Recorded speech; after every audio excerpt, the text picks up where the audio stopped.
Hi. This is actually the sort of time of year, the season, when, at least in the UK, PhDs in anthropology imagine they are going to go out into the field and start their ethnographic fieldwork.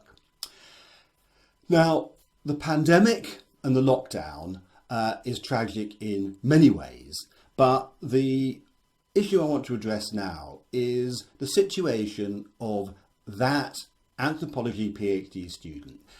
They had all their plans, they had their methods, they were getting enthused about just going to the place, and now they can't. And they're faced with a prospect, and they don't know how long this situation is going to last. Now, I have no magic wand or knowledge. I don't know either. And it is possible that this situation, such that you cannot actually visit your field site, might continue for the entirety of your envisaged ethnography. And I can imagine that that feels tragic. I mean, it seems debilitating. So what I want to do now is spend 15 minutes or so trying to persuade you that even under these constraints, it is actually entirely possible that you can go and conduct an ethnography that is just as original, significant, and insightful as anything that you might originally have envisaged. So let me start with a little story. A few years ago, I had an Italian student who actually was doing ethnography in Italy. And then about halfway through, for various family reasons, she had to return to here in London. And so she continued to interact with her informants online. And after a while, she came to see me. She said, "Danny, it's really actually kind of interesting. What I found is that those people who I got to know when I was in the field, now I am engaged with them on webcam, they seem much more open. They're telling me things, private things, intimate things, that they hadn't been telling me before." And I listened to this and I thought, that's fascinating. I mean, and we started to speculate as to why that might be. I mean, for example, might it be that, I don't know, Italians with Catholics with a tradition of confessional were sort of seeing webcam a bit in that kind of light, and they were kind of used to opening up in that particular setting? Now, I don't know. But the point is that the discussion about the confessional is, in a sense, what I think makes us anthropologists. Because anyone who tells you that there is simply a thing called online and a thing called offline, and this is how it would work in one situation and generalize about how it would work in the other situation, is not thinking anthropologically. Our starting point is going to be that an online engagement will be different for every population you might be working with, and indeed, of course, at one level, for every individual you might be working with. And you are going to have to come to an understanding of that specific form of engagement, as you would have done in any other kind of offline ethnography.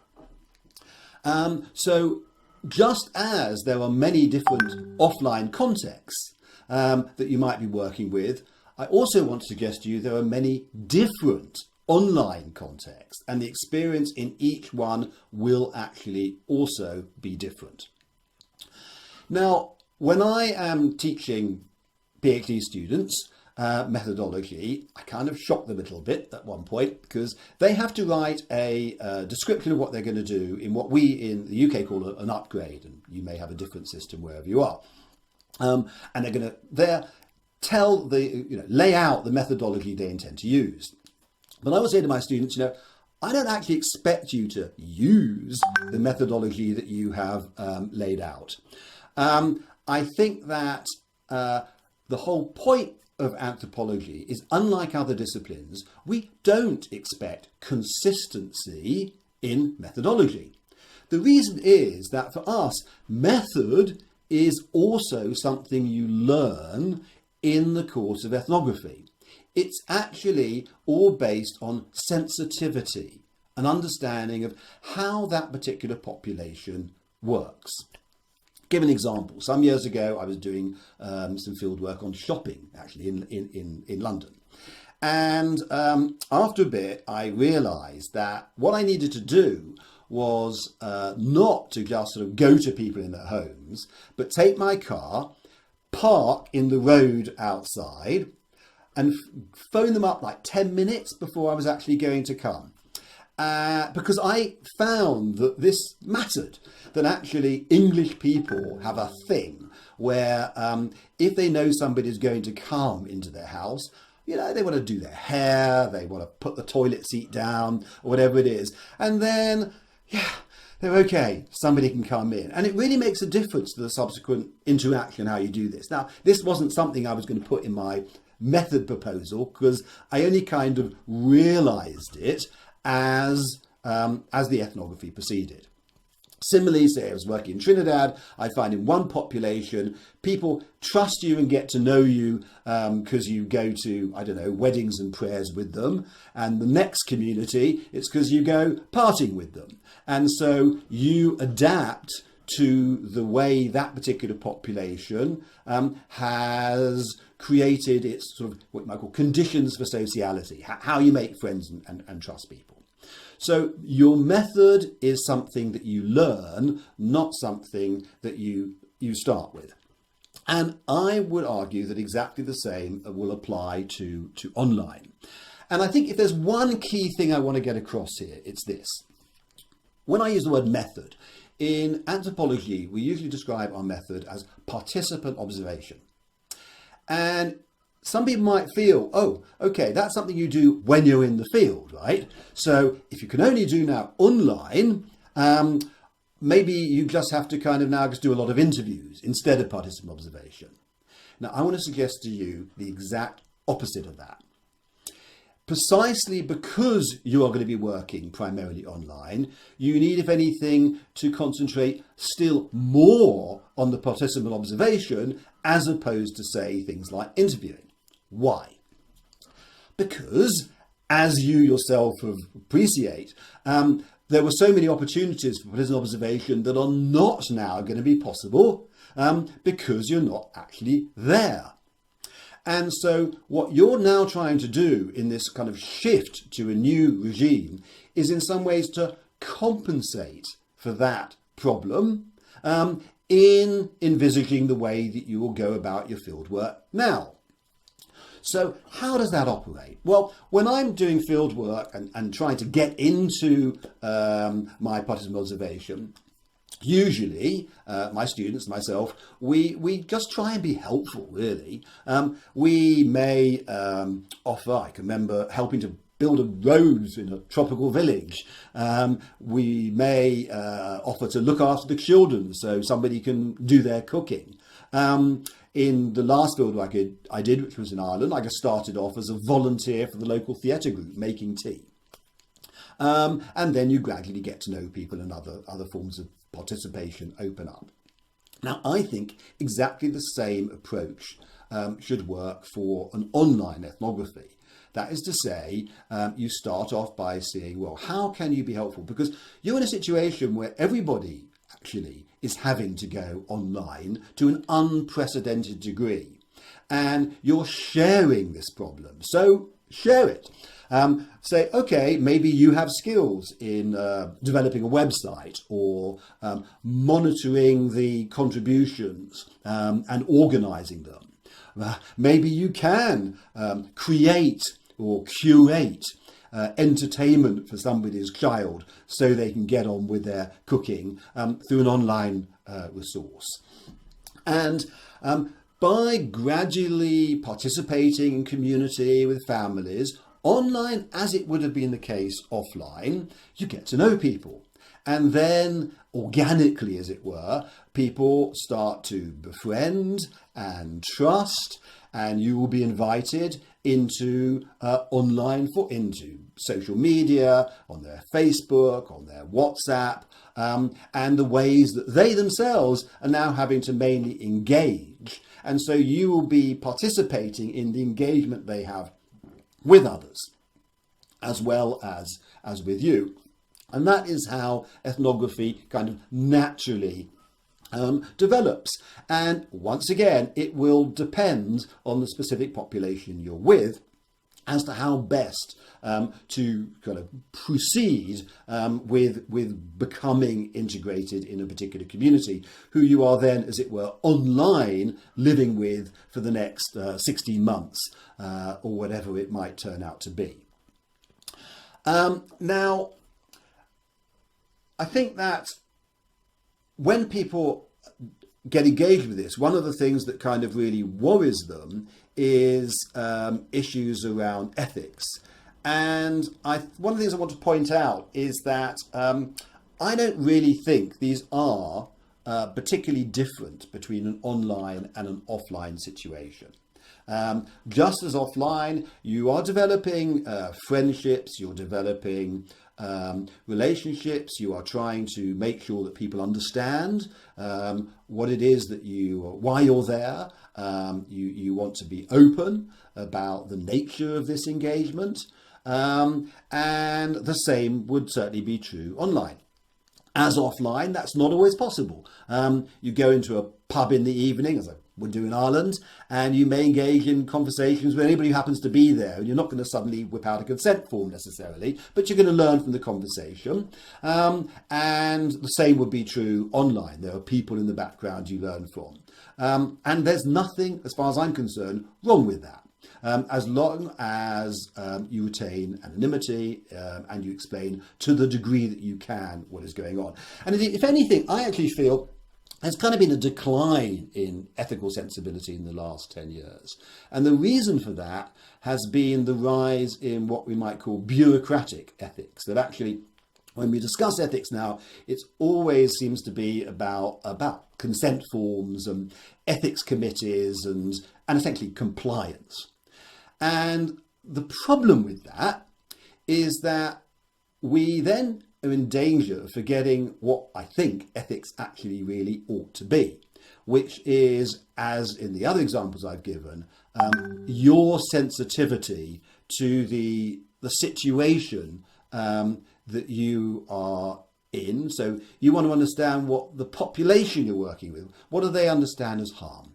Because fundamentally ethics is about not harming people. What do they understand by privacy? What are their concerns? It should come from them more than it should come from a bureaucracy. And if you really care about ethics right now, then to me it is overwhelmingly the case that the ethical issue you are faced by is the situation of the pandemic. There is a reason that you are doing this online. And it is because of this crisis that we are actually going through right now.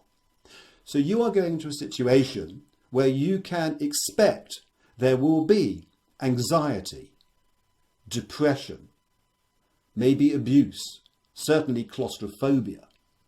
And to me, what is ethical is really trying to make sure that you are sensitive to that situation in your engagement with people that you are also sharing. And actually, under those conditions, it is very likely that the real kind of asset, if you like, of being an ethnographer is quite straightforward. It is that you are there to listen and that people start to appreciate that you really care about what they are saying. And that, to me, has always been the main contribution that an ethnographer makes to the population that they are with, because people, in almost all circumstance, want that opportunity to try and, in a sense, hear themselves and understand themselves what they feel about their circumstance through those conversations. And as long as there is trust, then in that you are not going to then abuse that information, I think you are dealing with what is effective ethics here. I think that there is also something that you might consider, which is that so far I've really discussed this as continuity, as though online is kind of the same as offline, because I think in terms of most of the issues you face, that is largely true. But you also might want to feel, okay, we've got to admit there are things that are going to be lost by not being able to go offline.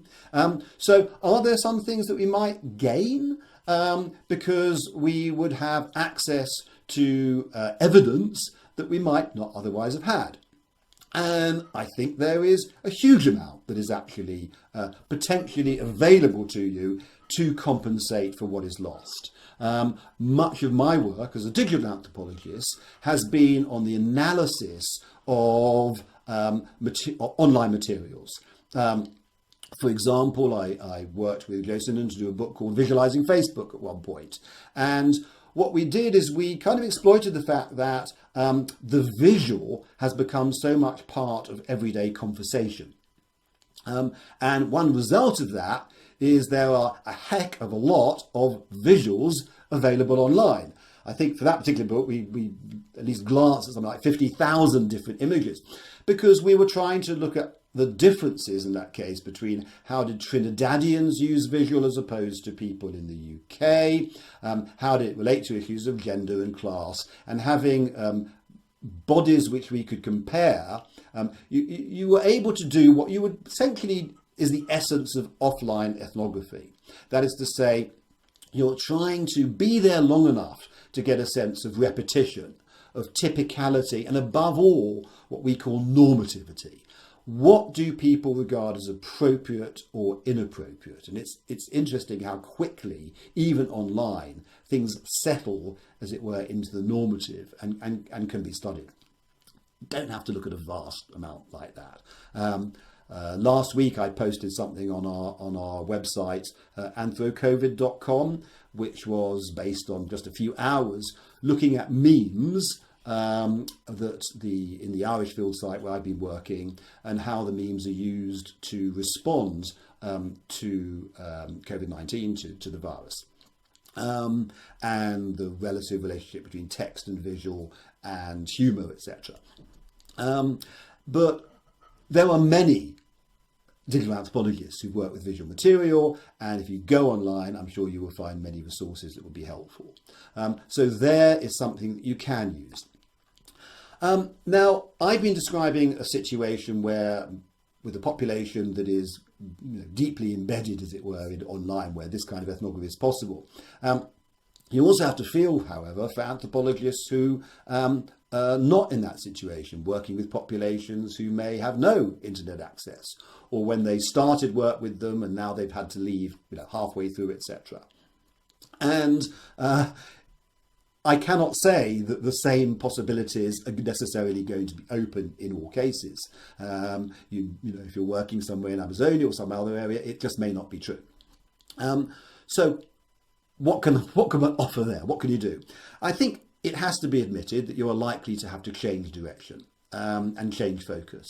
And it may be, if you cannot work with the population directly, you're able to work with trying to understand, the impact of NGOs, or an aspect of political economy, or the state, or the way things are presented into the media. There are many other perspectives that potentially open up if you acknowledge what you are no longer able to do. And the one thing I would say, I think I've supervised or examined 80 or 100 PhDs in anthropology.